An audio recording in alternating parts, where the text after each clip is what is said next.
ఇప్పుడు రేవంత్ రెడ్డి గారేమో కేటీఆర్ ఏమన్నారు, మీ చెల్లెలు జైల్లో ఉంటే బెయిల్ తీసుకొచ్చుకోవటానికి కూడా ప్రయత్నం చేయట్లేదు మీరని కామెంట్ చేశారా లేదా? పోయి బెయిల్ తీసుకొచ్చుకున్నారు. సరే బెయిల్ కోసం ప్రయత్నం చేస్తుంటేనేమో రాజ్యసభ ఏమో కవితకి ఇస్తున్నారు, కేటీఆర్కి ఏమో కేంద్ర మంత్రి పదవి ఇస్తున్నారు, హరీష్ రావుకేమో బీజేపీలో ఏదో కీలక పదవి ఇస్తున్నారు, బీఆర్ఎస్ పార్టీ బీజేపీలో విలీనం అవుతుంది అని చెప్పి ఒక ముఖ్యమంత్రి హోదాలో రేవంత్ రెడ్డి గారు చెప్పారు. అవును, తప్పేముంది? రేవంత్ రెడ్డి గారు చెప్పింది డెఫినెట్గా మంచిగా చెప్పిండ్రు. వీళ్ళేమో మేము మహిళల కోసమని ఉచిత బస్సు పెట్టి మంచిగా మహిళలకు ఇబ్బంది కావద్దు అని ఇంత మంచి పథకం తీసుకొస్తే మహిళలందరూ సంతోషంగా ఉంటే అలా రికార్డింగ్ డ్యాన్సులు బ్రేక్ డ్యాన్సులు చేసుకోండి అని మాట్లాడిన మాటకు ప్రతి మాటగా అప్పుడు రేవంత్ రెడ్డి గారు ముఖ్యమంత్రి గారు అప్పుడు ముందు నీ చెల్లకైతే బెయిల్ తెచ్చుకో, అది చూసుకో, అది చూసుకోకుండా మేము పెట్టిన పథకాన్ని మహిళలందరూ హ్యాపీగా ఉంటే ఆ మహిళల ఆనందాన్ని చూడలేక మీరు ఇట్లాంటి మాటలు మాట్లాడుతున్నారు అన్న మాటకు ఆయన స్పందించారు, మాట్లాడారు, అది కరెక్టే. అంతేగాని ఆ డీల్ తప్పు అంటారు, కావాలని డైవర్షన్ చేయడానికి మీ సీఎం అంది ఏంటి బీఆర్ఎస్ పార్టీ బీజేపీలో విలీనం అవుతుంది అనే డీల్ సెట్ అయిపోయిందని చెప్పారు కదా, కవిత బెయిల్ అని. కవిత బెయిల్ రావాలంటే ఈ డీల్ సెట్ అయిందని అన్నారు కదా. కావచ్చు, అయితే కావచ్చు. నేను దీనికి ఒక ఎగ్జాంపుల్ చెప్పండి రావు గారు, మీరు క్వశ్చన్ అడిగింది దానికి చెప్పనండి డెఫినెట్గా. ఇప్పుడు నా లాంటి దాన్ని లైవ్లో విన్నాను కాబట్టి నాకు తెలుసు, మీకేమో మీరు మీడియా కాబట్టి మీకున్న సోర్సెస్ తోటి ఏం జరుగుతుంది ఏం జరగబోతుంది అనేది కొంచెం మీకు అవగాహన ఉంటుంది. ఒక ముఖ్యమంత్రికి ఇంకెంత ఉంటుంది సమాచారం? మనకంటే ఎక్కువ ఉంటుంది ఆయన దగ్గర, 100% ఆయనకి ఎక్కువ ఉంటుంది. మరి ఎన్నోసార్లు కవితకి ఈ రోజు వచ్చే బెయిలు రేపు వచ్చే బెయిలు అని అట్లా రాకుండా ఎన్నిసార్లు అయింది. కానీ మొన్న ఒక ఇన్సిడెంట్ అండి, కవితకు బెయిల్ ట్యూస్డే నైట్ వచ్చింది కదండి, సండే రోజు మా బాబాయ్ గారు వరుస అవుతారు, దగ్గర బంధువులు చనిపోయారు. మీకు ఈజీగా అర్థం అవ్వాలంటే ఎర్రబల్లి దయాకర్ రావు గారి బావమరిది చనిపోయారు. అక్కడికి నేను వెళ్ళాను ఆ అకేషన్కి, 12th డేకి. బీఆర్ఎస్ పార్టీలో నేను ఎవడైతే శకుని అని చెప్తుంటానో ఆ శకునికి సంబంధించిన వాళ్ళు కూడా అక్కడికి వచ్చారు. వాళ్ళకి ఏం దివ్య దృష్టి ఉందండి? కవిత వస్తుంది, కవితకు బెయిల్ వస్తుంది అంటే వీళ్ళకు జడ్జి గారు ఏమైనా ముందే చెప్పినరా, లేకుంటే జడ్జి గారు కళలకు వచ్చినరా, దేవుడు కళలకు వచ్చినరా?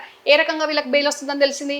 కవితకు బెయిల్ వస్తుందని ముందే ఎట్లా తెలుస్తుందండి వీళ్ళకి? 20 మంది ఎమ్మెల్యేలు ముందు వెళ్ళారు. రేవంత్ రెడ్డి గారు మాట్లాడిన దానికేమో అన్ని మీరు ఆయన రాజకీయపరమైన జరుగుతున్న పరిణామాలను బట్టి బేరీజు వేసుకొని ఒక ముఖ్యమంత్రిగా మాట్లాడిన దానికేమో మీరు ఇట్లా అంటున్నారు.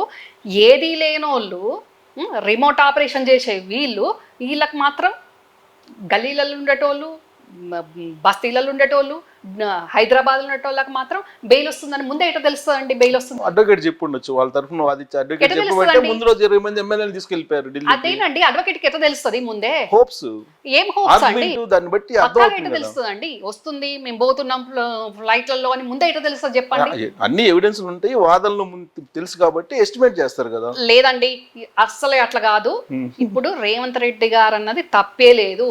బీజేపీ బీఆర్ఎస్ ఒకటి కాబట్టే వీళ్ళకు ముందు తెలిసినట్టుంది, తెలిసింది కాబట్టే వీళ్ళు ముందే మాట్లాడినరు. 2 రోజుల ముందు పిట్ట ముందే కూసింది అన్నట్టు 2 రోజుల ముందే కూసిండ్రు వీళ్ళు.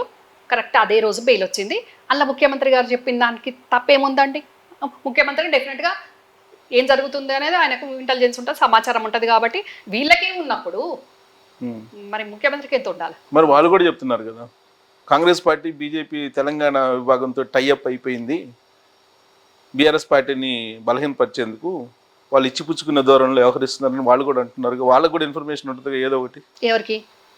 బీఆర్ఎస్ పార్టీ నాయకులకి. అంటే అక్కడనే కేటీఆర్ కి, హరీష్ కి, వాళ్ళు కూడా లీడర్లే కదా, వాళ్ళకి కూడా ఇన్ఫర్మేషన్. లీడర్లేనండి, వాళ్ళకి ఎంత అవగాహన రాహిత్యము, ఎంత అవగాహన లోపం ఉన్నది అని అంటే, ఎక్కడైనా 2 నేషనల్ పార్టీలు ఒకటైతాయా?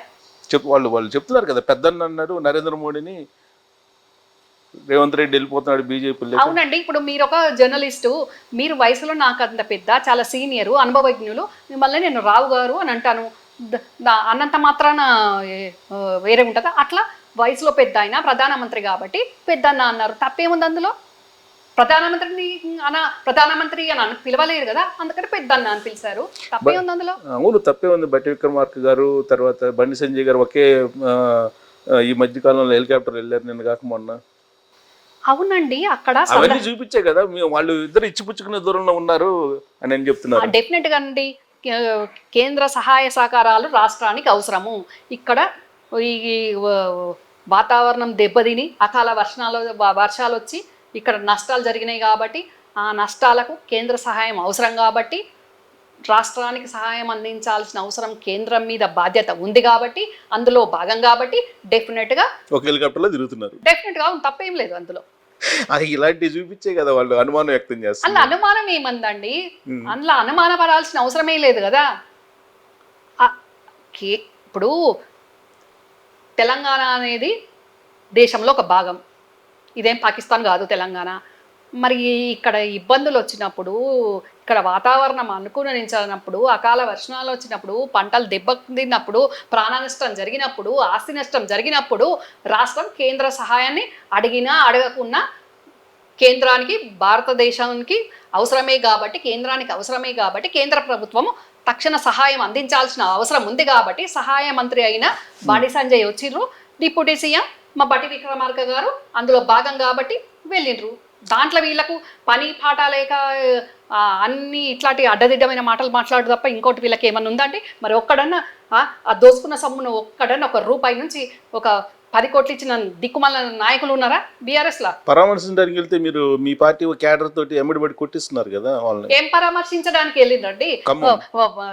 దోసుకున్నదంతా పాత్ర పెట్టుకొని ఎక్కడ పాత్ర పెట్టుకున్నారో తెలియదు, దాన్ని మాత్రం ఒకడొక ₹1 తీయడు బయటికి. మొత్తం మిగులు బడ్జెట్కున్న రాష్ట్రాన్ని అప్పుల పాలు చేసేసి దోసుకున్నదంతా దాచుకొని ఇప్పుడు మళ్ళీ నటించడానికి, డ్రామాలు ప్లే చేయడానికి, ప్రజల్లోకి వచ్చినట్టు మళ్ళీ మేమేదో కొట్టించినట్టు వచ్చుకుంటూ కూడా కవ్వింపు చర్యలు. ప్రతిసారి ఘర్షణ జరిగేటట్టే వస్తారు దేనికి వచ్చినా కూడా. ప్రభుత్వంలో మీరున్నారు, క్షేత్రస్థాయిలో వెళ్తేనేమో మీ క్యాడర్ని వాళ్ళ మీదకి ఉసిగొలుపుతున్నారు. అలాంటప్పుడు ఎలా వెళ్తారు అసలు పరామర్శించడానికి? అందుకే కేసీఆర్ ఫామ్ హౌస్లో నుంచి బయటకు అడుగు పెట్టనున్నా, మీరేమో ఎందుకు రాడు ప్రతిపక్ష నాయకుడు అని అంటారు.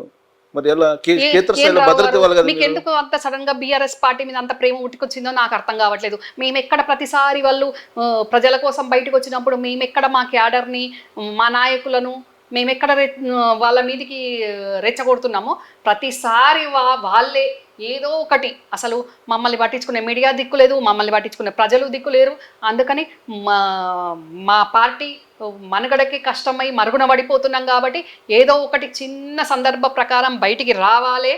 వచ్చేది కూడా దాడులకు వచ్చినట్టు కవ్వింపు చర్యలకు వస్తున్నారు కాబట్టి అక్కడ ఘర్షణ ఉండద్దు, ప్రజలకు ఇబ్బంది జరగద్దు అనే దాంట్లో మా క్యాడరో మా నాయకులో బయటికి వచ్చి సంయమనం పాటిస్తున్నారు, సమన్వయంగా ఉన్నారు.